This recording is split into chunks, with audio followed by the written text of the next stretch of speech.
Imagine a time when angels walked among us, not just as messengers but as guardians of humanity. These celestial beings were entrusted with divine duty, yet some of them made a fateful choice that would change the course of history forever. They abandoned their posts, descended to earth, and fell in love with human women, defying God's command. Their forbidden union gave birth to the Nephilim, giant beings with insatiable hunger and unparalleled strength. As these creatures ravaged the earth, consuming everything in their path, humanity cried out in fear. But their cries did not go unheard. God set a plan into motion, one that involved the great archangels, the righteous man Noah, and a flood so powerful it would cleanse the world of corruption. However, the battle between good and evil did not end there. The fallen angels were imprisoned, but their legacy lingered, waiting to resurface in unexpected ways. What truly happened in those ancient days? What secrets have been hidden for thousands of years? Stay with us as we uncover the shocking truth behind the lost history of angels, Nephilim, and the divine judgment that reshaped the world. Where are you watching from? Share in the comments below, and don't forget to subscribe so you never miss another inspiring story like this one. Now, let's begin. The sky over the ancient world shimmered with an otherworldly glow, a silent reminder of the divine order that once governed all things. The angels, mighty, radiant beings, had walked among humanity, unseen, guiding them in wisdom and righteousness. They were meant to protect, to uphold God's will. But something shifted.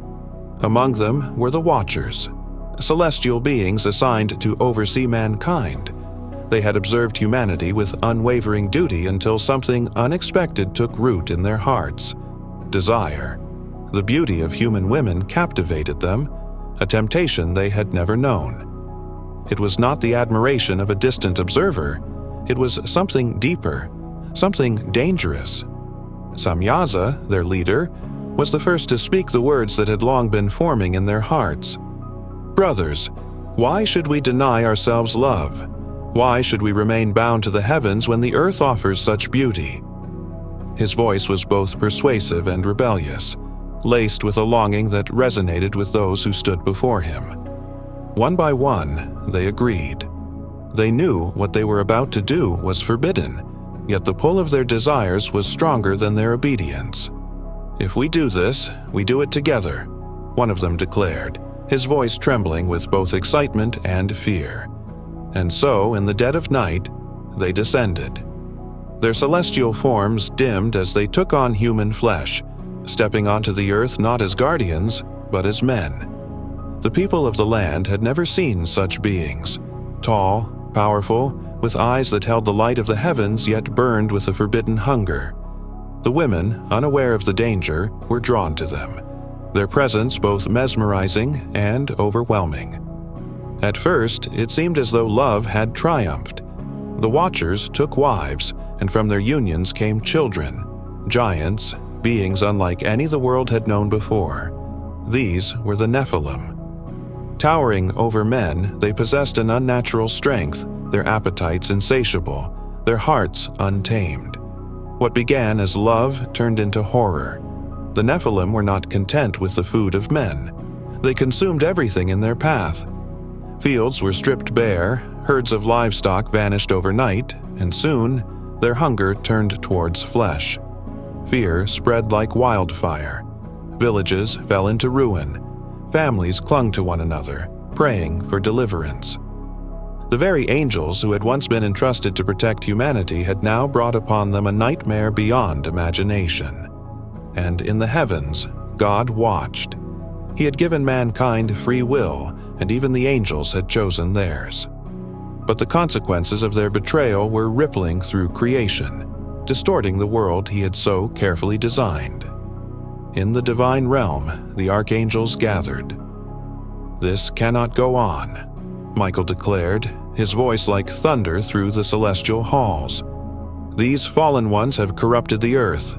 Judgment must come."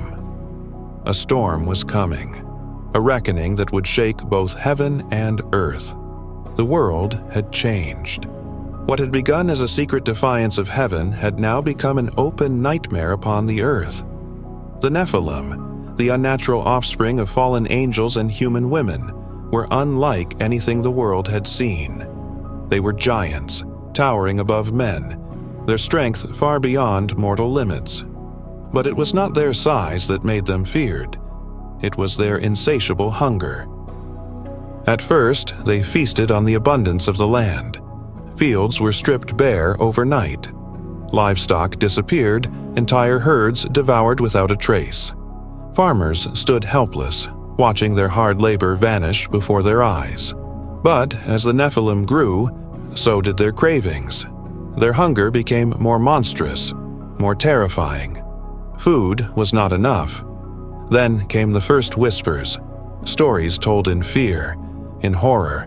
Villages that had once thrived were now ghostly ruins, their people missing, their homes shattered as if a storm had passed through. But there was no storm. There was only the Nephilim. One night, a man named Enoch, a righteous man who still walked in the ways of God, heard the desperate cries of a village nearby. He rushed through the darkness, his heart pounding, fear tightening around his ribs. When he arrived, the sight before him stole his breath. Fires burned in the distance, casting eerie shadows against the trees. The air reeked of blood. The village was in ruin, doors torn from their hinges, walls crumbled, homes reduced to nothing but splinters. And in the center of it all stood one of them, a Nephilim. It was massive, its muscles thick like cords of iron. Its eyes gleamed in the firelight, wild and predatory, and in its enormous hands the body of a man hung limp, lifeless. Enoch's stomach twisted. He had heard the stories, but seeing it with his own eyes made his knees weak. He stepped back, barely daring to breathe, as the giant lifted its head and let out a deep, guttural growl. "You are no longer rulers of this world," the Nephilim murmured, its voice like distant thunder. "We are." Enoch turned and ran. He ran until his lungs burned, until the screams of the dying faded into silence. That night he fell to his knees in the solitude of the wilderness, his heart heavy with sorrow.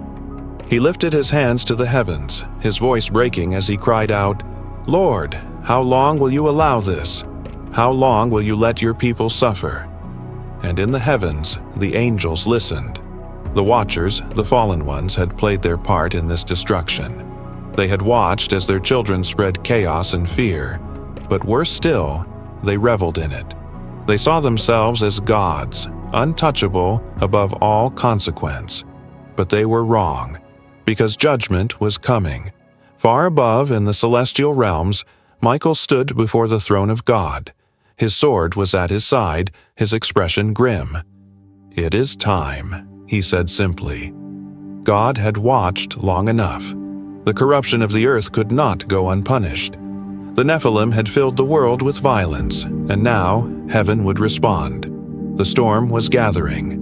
The battle between heaven and the fallen was about to begin. The world groaned beneath the weight of its corruption. Where once there had been order, now only chaos reigned. Villages lay abandoned, their people either slaughtered or enslaved by the Nephilim. The land, once fertile and overflowing with life, was now barren, stripped clean by the insatiable hunger of the giants. The skies seemed darker, the air heavy with despair. In the quiet corners of what remained of civilization, men and women huddled in fear, whispering prayers into the night. They had heard stories of the days when God walked closely with man, when angels guarded them, when the land was safe. But now, it seemed as if heaven had turned its face away. Among those who still held on to faith was Noah. Unlike the others who had given in to fear or turned to the Nephilim as false gods, Noah remained steadfast. His heart was troubled, yet his faith did not waver. Every morning he lifted his eyes to the heavens and prayed. "O Lord, how long must we endure this?" he asked, his voice raw with emotion. "Have we been abandoned?" And though there was no immediate answer, he prayed still. One night, as Noah stood outside his tent, watching the distant glow of fires from a Nephilim stronghold, he felt something stir in the air around him. A presence. It was unlike the fearsome presence of the giants. It was not heavy with malice, but filled with something else.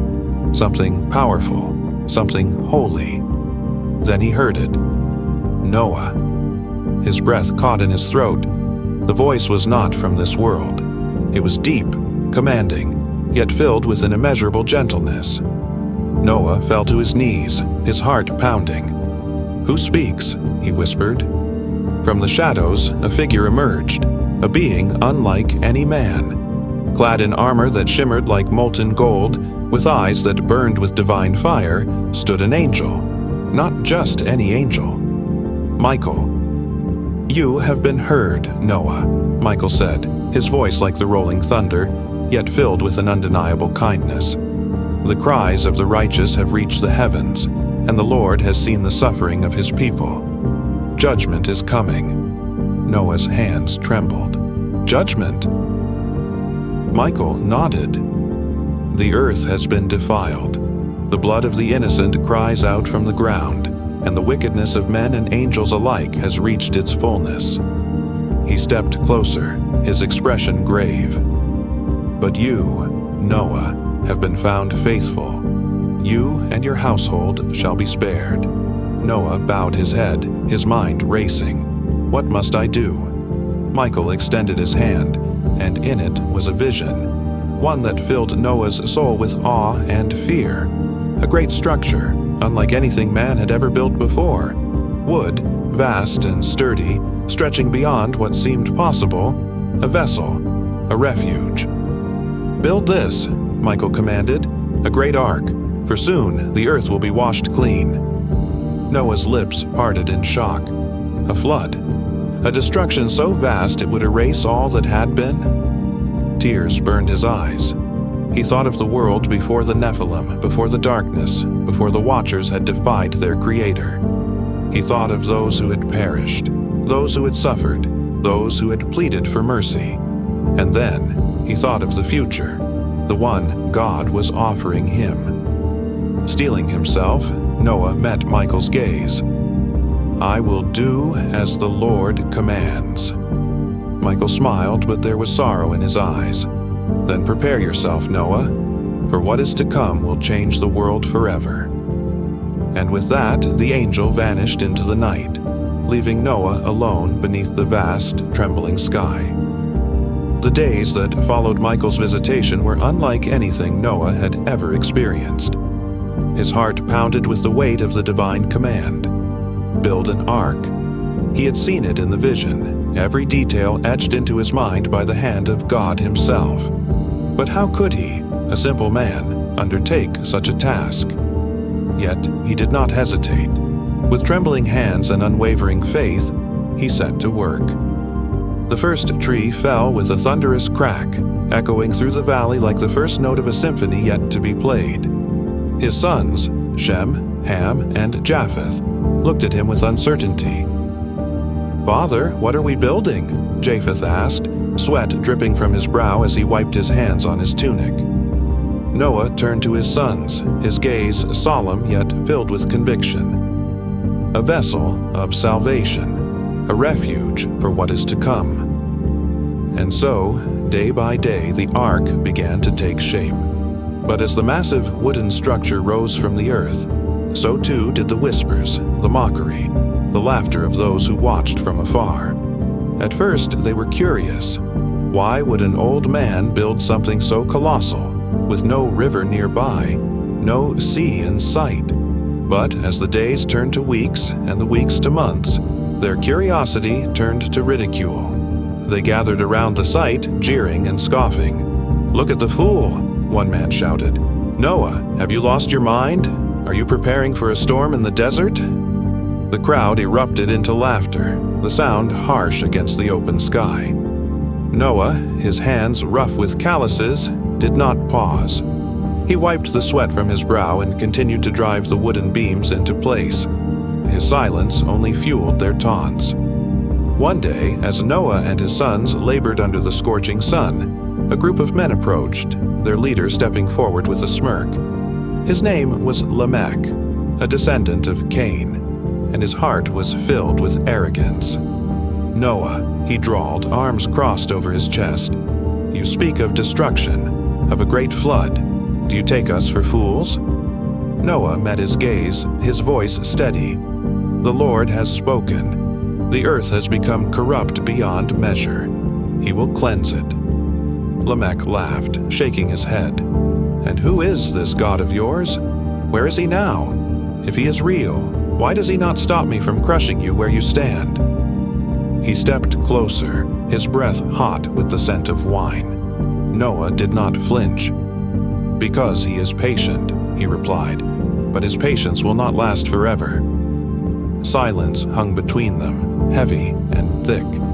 For a moment, something flickered in Lamech's eyes. Fear, perhaps. But it was gone in an instant, replaced by scorn. With a dismissive wave of his hand, he turned and strode away, his laughter ringing through the air. The crowd soon followed, their voices fading into the distance. Noah exhaled slowly, his chest tight with sorrow. He did not wish destruction upon them. He wished only that they would listen, that they would repent. But they would not, and time was running out. One night, as Noah stood alone beside the nearly finished ark, he gazed up at the stars, his heart aching. "Lord," he whispered, "what if no one believes? What if we are the only ones?" The wind stirred around him, and though no voice spoke aloud, he felt the answer deep within his soul. "Then you will be enough." And so, with renewed determination, he pressed on, knowing that soon the rains would come, and the world as he knew it would never be the same again. The sky above remained unchanged, blue, endless, and untouched by the storm that had been promised. The people continued their lives as if nothing loomed on the horizon, their laughter echoing in the valleys, their feasts abundant, their arrogance unchecked. Noah worked tirelessly. The ark, now fully formed, stood like a great fortress of wood against the barren land. It was unlike anything mankind had ever seen, an undeniable monument to the will of God. Yet, to those who had rejected the warning, it was nothing more than the work of a madman. Each day, the jeers and laughter grew louder. "Where is your storm, Noah?" the people called, their voices thick with mockery.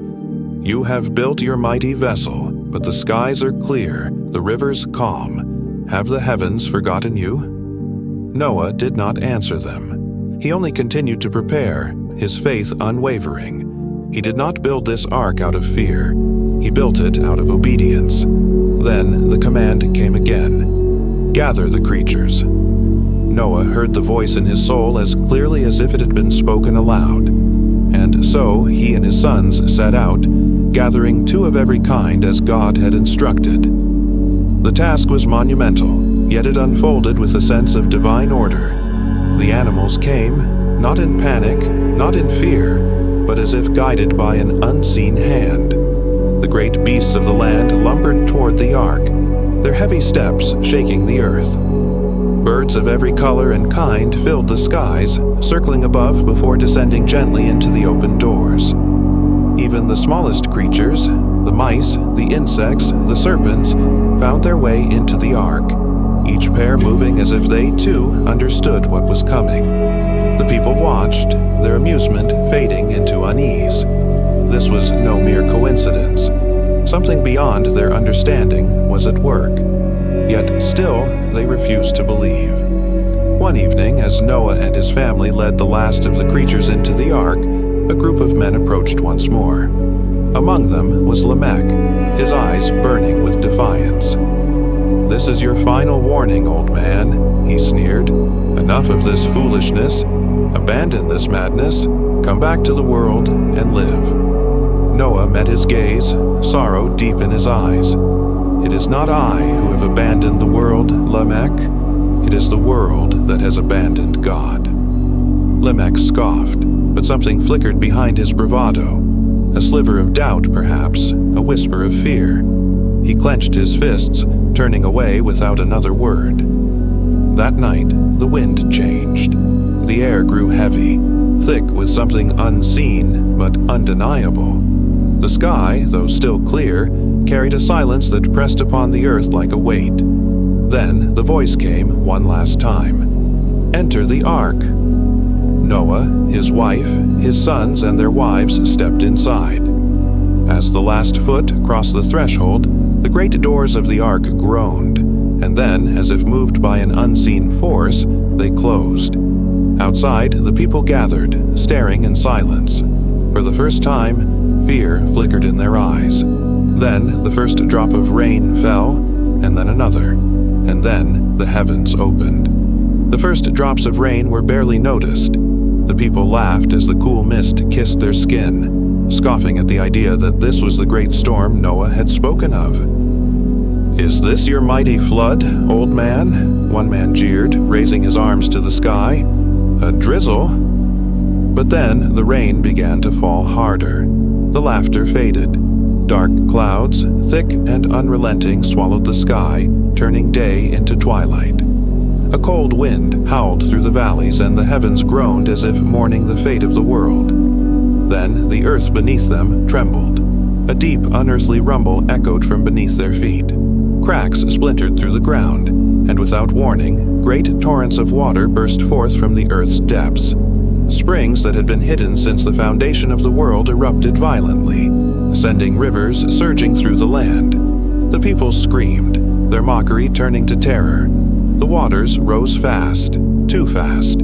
Fields became lakes, roads became rivers, and homes crumbled beneath the relentless surge. People clung to trees, to rooftops, to anything that could keep them above the rising tide. Panic spread like wildfire. They pounded on the ark's great doors, their fists raw, their voices desperate. "Noah! Noah! Open the door! Save us!" Inside the ark, Noah sat with his family, their hearts heavy with grief. The cries outside were unbearable, yet the door could not be opened. For it was not Noah who had sealed the ark. It was God. Thunder cracked across the sky, a deafening sound that seemed to shake the very bones of the earth. Lightning split the darkness, illuminating the horror of what was happening. Outside, the Nephilim, once the mighty rulers of men, were now helpless against the wrath of the Almighty. They roared in defiance, their towering forms thrashing against the relentless waves. But their strength, their power, their arrogance, none of it mattered now. The flood was no respecter of size or might. One by one, the giants fell, swallowed by the very waters they had once thought beneath them. Inside the ark, Noah held his wife's trembling hand. His sons sat in silence, their faces pale. They had spent years warning the world, years pleading for repentance, years hoping that someone, anyone, would listen. But now it was too late. For 40 days and 40 nights, the rain did not stop. The world that had once been teeming with life had become an endless ocean. No land remained, no kingdom stood, no voice cried out from the waters. Only the ark remained, carried by the waves, alone in a world made clean by judgment. And Noah wept, not for himself, but for those who had been lost. The world was silent. For 40 days and 40 nights the storm raged, the heavens wept, and the earth trembled beneath the weight of divine judgment. But now, as the rain ceased and the sky began to clear, a strange stillness settled over the endless sea that had once been the land of men. Noah stood at the edge of the ark, his weathered hands gripping the wooden railing. His eyes scanned the horizon, but there was nothing. No mountain peaks, no trees, no remnants of the world that had once been. Just water. Water stretching in every direction, as far as the eye could see.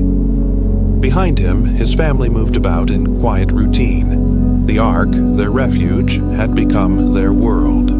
Each day was a repetition of feeding the animals, tending to their needs, and waiting. Always waiting. Shem sat beside his father, his voice hesitant.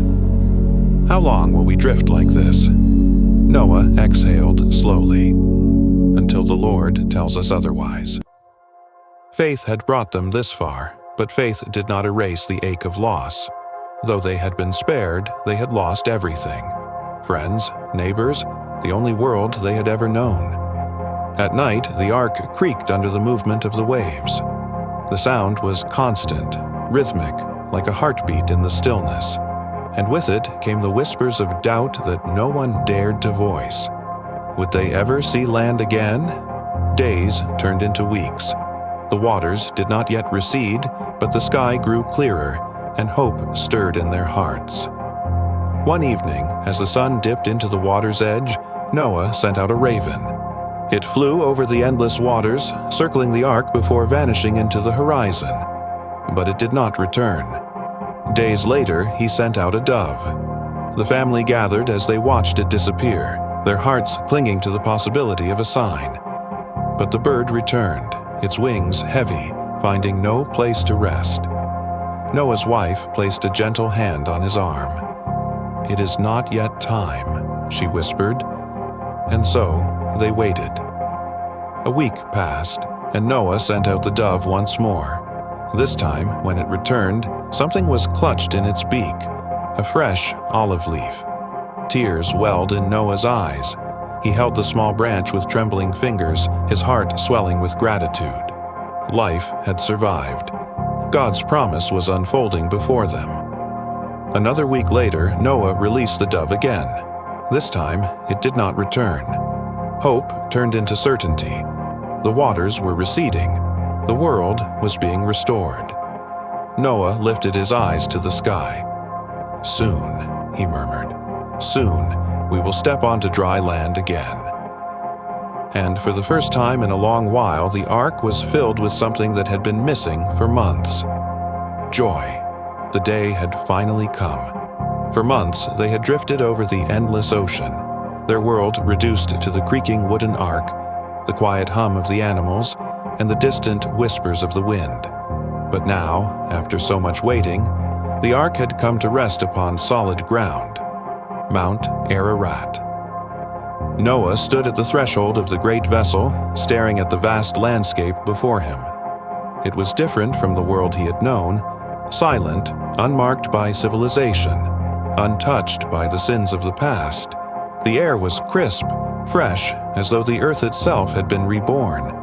Behind him, his family gathered, anticipation and awe written across their faces. His sons, Shem, Ham, and Japheth, stood shoulder to shoulder, their eyes scanning the horizon, searching for signs of life. Noah's wife held his arm, her breath unsteady, overwhelmed by the sight of dry land after so many months lost at sea. And then, without hesitation, Noah stepped forward. His feet sank into the damp soil, the earth cool beneath his skin. He inhaled deeply, closing his eyes for a brief moment, feeling the weight of history upon his shoulders. This was not just the beginning of a new chapter for his family. This was the beginning of a new covenant between God and mankind. The animals moved next. Slowly at first, then in great waves, they descended from the ark, their hooves and paws and wings touching solid ground once more. Lions stretched lazily beneath the sun. Birds took to the sky, their songs piercing the silence. Deer bounded into the distance, reclaiming the wilderness. It was a moment of peace, a divine gift, a reminder that even after destruction, life prevails. Noah turned to his family, his voice steady. "We must give thanks." With that, he gathered stones, building an altar upon the land that had been washed clean. The fire burned bright as he offered sacrifices of gratitude, the smoke rising toward the heavens. And then the sky changed. A light shimmered across the clouds, soft at first, then growing, stretching across the sky in brilliant hues of red, orange, violet, and gold. A rainbow, unlike anything they had ever seen before, spanned the heavens, its radiance a message, a promise. Noah fell to his knees, tears brimming in his eyes. His wife gasped softly, clutching his hand. The children stared in wonder, their faces reflecting the colors above. And then the voice of God came, not in thunder, not in wrath, but in a presence that filled the air, speaking into their souls. "This is my covenant with you and with all living things. Never again will I destroy the earth with a flood. As long as the earth endures, seed time and harvest, cold and heat, summer and winter, day and night shall never cease." Noah bowed his head. The burden he had carried for so long, the weight of the old world's destruction, lifted. This was a second chance, a new beginning. And for the first time in a long, long while, Noah allowed himself to hope.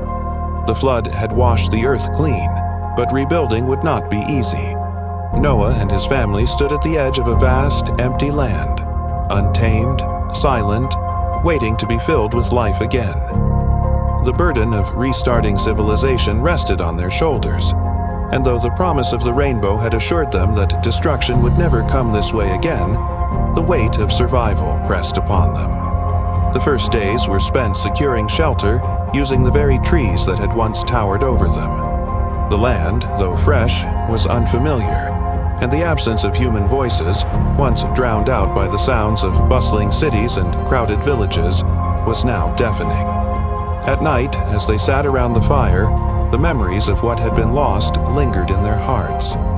Ham, restless and uneasy, stared into the flames. "We survived, but to what end?" he muttered, breaking the silence. Noah looked at his son, his eyes filled with the wisdom of one who had seen the world both rise and fall. "To begin again," he said simply. But survival was not the only challenge. As the weeks passed, tensions grew. The enormity of their task, repopulating and cultivating an entire world, tested their faith and their patience.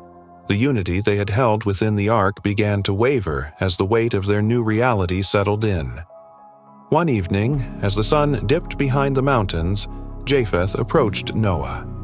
"Father, Ham grows restless. He speaks of the past often, of the cities that once stood, of the people we lost." Noah sighed. "He is grieving, as we all are. But grief, if left unchecked, could turn into bitterness." The trials of their new life had also revealed something darker, a struggle that had not drowned with the flood. Sin had not been washed away with the old world. It had survived in the hearts of men. One fateful night, after a day of hard labor, Noah drank deeply from the vineyard he had planted, his body weary, his mind heavy. He fell asleep in his tent, unaware that Ham had entered. What happened next became a moment of deep division in the family. Ham, seeing his father in his vulnerable state, did not turn away in respect. Instead, he went to his brothers, laughing, mocking their father's weakness. Shem and Japheth, filled with reverence, took a garment and walked backward into the tent, covering Noah without looking upon his shame. When Noah awoke, the weight of what had happened settled upon him. Even in a cleansed world, sin had taken root once more. With sorrow, he called his sons before him. His voice, usually filled with patience, now carried the authority of a father who had seen both judgment and mercy. "Ham, you have dishonored your father. Your descendants will not rule, but serve your brothers." The words, though not spoken in anger, marked the first division in the new world. The beginning of nations. The start of history's long and troubled course. For though the world had been given a second chance, humanity would still have to choose, to walk in righteousness or to fall once again. The world had begun again. The floodwaters had receded, and life was slowly taking root. The land was fertile, the skies were clear, and the air carried the scent of renewal. But despite the fresh beginning, Noah knew that humanity still carried the weight of its past. Sin had not been drowned with the wicked. It had survived in the hearts of men. Noah stood upon a hill overlooking the land, watching as his sons worked to build homes, cultivate crops, and prepare for the generations to come. The days were long, the labor hard, but they pressed forward, each dawn bringing new hope. Yet, even in this new world, divisions had formed. Ham's dishonor had driven a rift between the brothers, and Noah could feel the tension beneath their words. Though they had been spared, they were not immune to the struggles of pride, jealousy, and human frailty. One evening, as the stars stretched across the sky, Noah gathered his family around the fire. His face, illuminated by the flickering flames, was etched with wisdom and weariness. "My sons, this world is ours to rebuild, but we must never forget why it was lost in the first place." The fire crackled in the silence that followed. Shem and Japheth listened intently, while Ham, though present, remained distant, his eyes fixed on the flames. Noah continued, "The Lord has given us a second chance, but if we do not walk in His ways, if we turn from righteousness, we will once again bring destruction upon ourselves." His words were not just for them, but for the generations that would follow. Then, as if to confirm his warning, the sky changed once more. A great light stretched across the heavens, a shimmering arc of color that spanned the horizon. The rainbow, brighter and more vivid than before, was not just a spectacle. It was a promise. And then, the voice of God came again, not in wrath, but in unwavering assurance. "This is my covenant with you and with all living creatures. Never again will I destroy the earth by flood. As long as the earth remains, seed time and harvest, cold and heat, summer and winter, day and night shall never cease." Tears welled in Noah's eyes. This was not just a promise of mercy, it was a declaration of hope, a reminder that though mankind was flawed, God's grace was greater. As Noah's family gazed upon the rainbow, a deep understanding settled in their hearts. This was not just the end of their journey, it was the beginning of all that was to come. The world would grow again, nations would rise, kings and kingdoms would be born. There would be triumphs and failures, faithfulness and rebellion. But through it all, one truth would remain: God keeps His promises. And so, beneath the vast sky of a reborn world, Noah and his family stood together, knowing that their story was only the beginning of something far greater than themselves: a new world, a new covenant, and a future yet to be written.